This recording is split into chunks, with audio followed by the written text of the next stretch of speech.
next guest needs no introduction. He has over 10 billion streams and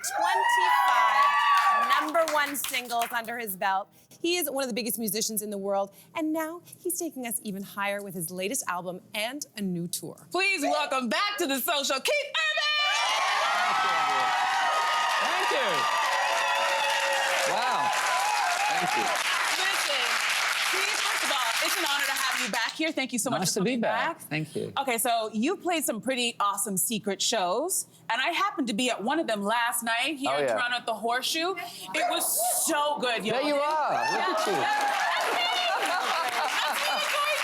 So funny. Did anybody catch the show last night? Anybody here? Oh, listen, I'm sorry to bring that up because it was a really good show. Super fun. But Keith, you're a big star. You've played some major stadiums and some smaller venues. So what's it like playing at iconic venues like you did last night? Oh, it's how I got started, playing clubs where everybody's packed in and it's hot and sweaty and everyone's in your face. You know, you're right there. There's something about that it's really my favorite way to play. When I play bigger venues, I think in my head I'm trying to just scale up that feeling, but I'm trying to keep that feeling intact. So intimate, that kind of a connection. You can see everyone's face. But you're hitting the road for the High and Alive tour, and you're going to be performing you'll be performing in eight cities across Canada starting later this year. This is going to mark your 15th tour. Yeah. So what are your, people talk a lot about musicians and the things that they have on the road, their sort of creature comforts. Like, what are your must-haves on the tour? My band. Okay. That's a good start. Do you have any certain food items or any scents, candles, journals? Like, are there things that you have? Not. I'm pretty lean with all that stuff, you know? I mean, when you come from nothing, you don't need much. Really, you know? I mean, I love getting up on stage and playing. You know, so for me, it's just keeping it.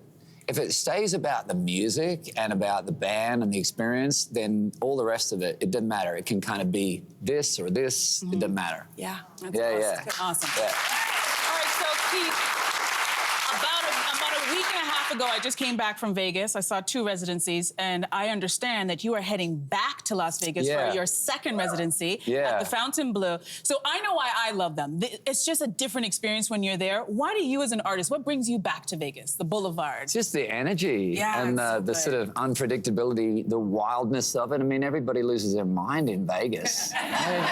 Guilty. So that's my kind of audience. I just want an audience to be completely unfiltered and just in the moment. And there were a lot of unfiltered moments last night. A lot of women calling for your shirt to come off, calling you sexy.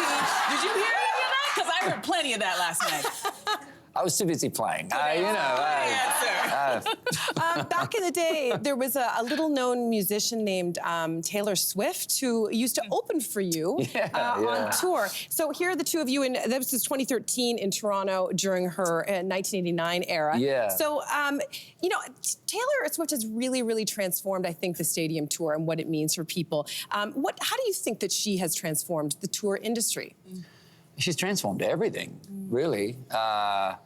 The way you make music, the way you can re-record music. I mean, there's just so many things she's been incredibly innovative with, and taking the reins, taking control of her artistic destination in a really admirable way. But she's really one of the great songwriters. I mean, she's great. She's not just really good, she's a great songwriter.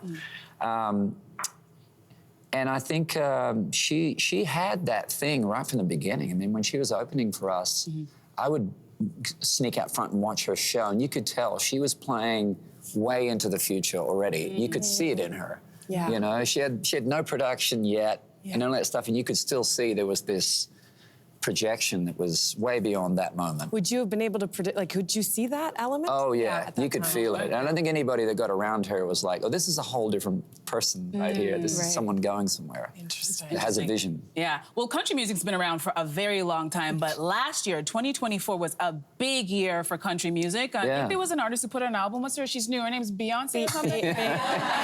New artist, emerging artist, but she also brought with her a lot of non-traditional country artists. And I'm just curious, what did you take, like, What was your take on that whole movement from last year? You know, it's part of country's history. It's cyclical. Country's had it from the very beginning of people taking a new interest in it because it's gotten to a certain point where it fuses certain things that are interesting to the masses. And everybody sort of comes to the genre. It happened in the 80s with the Urban Cowboy movie when everyone went, hey, let's all wear hats and be cowboys and let's go to, let's learn to line dance and let's do that. And then it sort of lasts a year or two and everyone's like, okay, let's do something else now. And I've watched it happen with country. It's its whole life. What's interesting about this moment, I think, is there's enough acceptance of all the fusion for it to not just be a moment, but I think it's part of the genre now, is all the mixes of influences. I know when I first came here and I would travel around and I'd meet people that didn't know what I did, and they'd say, what do you do? I'd say, I play music. What kind of music? And I'd say, country, and they'd say, oh, I don't like country music. And I always thought a better response would be, oh, what kind of country music? Because it's massive. Yeah. It's a huge genre. There's probably a ton of it you don't like. There's some of it you love. And I think what we're seeing now is all these ways that country music can be created, all being presented. Oh, they're coming for me. I know the drill. We want to play a little game with you because you've got this great tagline in your album, Let's Get High. So we thought we'd go over some of the highlights in your very huge career. Do you mind playing with us? Sure. All right, so let's get to the first one.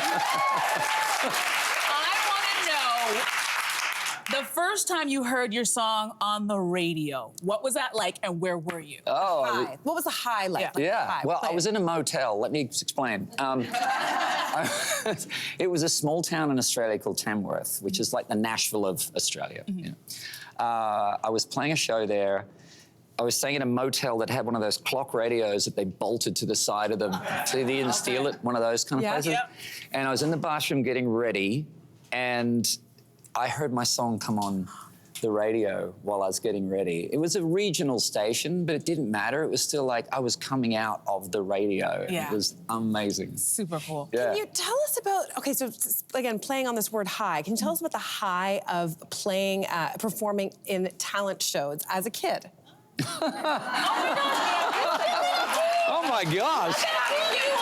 Where did you get that picture? Oh my gosh, I love that!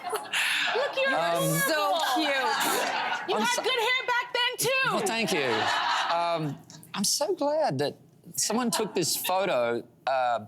As you can see from the nurse's hat in the background. About that. So this is when I started learning guitar at 6.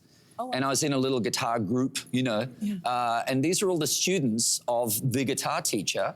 And for some reason, she got us a gig at a nursing home. Oh, okay. You got to start somewhere. So we could go play for people. And so that's technically my very, very first time playing in front of people. Were you nervous? I wasn't. You don't look too young to be nervous. No, I was 6. And on my acoustic guitar, I used to have a Pizza Hut sticker across the top, and I didn't like it, so I ripped it off, but it didn't all come off. And that's I love that you still remember that's that what's sticker. going on there. Good shoes then, good shoes now as well. Listen, Keith, it has been an absolute pleasure to have you. Thank you. The album High is out now, and be sure to check out the Canadian leg of the High and Alive tour kicking off this June here in Toronto. Tickets go on sale on Friday. Don't miss it. That is right. Listen up, because one lucky winner is going home today with a pair of tickets to that show. So, wait a minute. I need everyone in the studio audience right now, check the bottom of your seat and see where the winning ticket is. We're not part of that. You're not. You're, I know. Keith and I are checking. Who's It's like, got Keith's it? gonna be there. Who's I'm got going. it? Come on, everybody, check underneath your seats. Wow. Do we have anybody? Lots of gum. Do we know? There's gotta be. Check underneath your neighbor's seat. Oh my gosh. Congratulations. All right, Keith. First of all, Keith, you smell incredible. And this was an absolute pleasure. Hey, you, come a bit closer. We've got so many more must-see interviews, spicy debates, lifestyle tips, and pop culture moments. So subscribe to our channel by tapping the logo below and don't miss out.